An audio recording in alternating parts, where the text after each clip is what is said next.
अस्सलाम वालेकुम। आज हम शुरू कर रहे हैं कुरान पाक की पहली सूरह अल-फातिहा। इस सूरह को उम्मुल किताब भी कहते हैं, यानी कुरान पाक की माँ। ये सूरह एक मुकम्मल दुआ है जो अल्लाह ने हमें सिखाई है। बिस्मिल्लाहिर्रहमानिर्रहीम। इस सूरह में 3 बड़ी बातें हैं। पहली, अल्लाह की तारीफ़।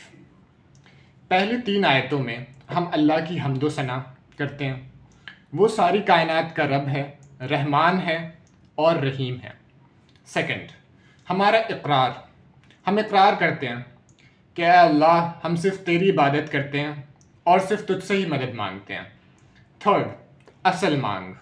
आखिरी 3 आयतों में हम अल्लाह से सही रास्ता यानी कि सिरातल मुस्तकीम मांगते हैं, वो रास्ता जिस पर इनाम याफ्ता लोग चलें, ना कि वो लोग जिन पर गज़ब हुआ या जो भटक गए।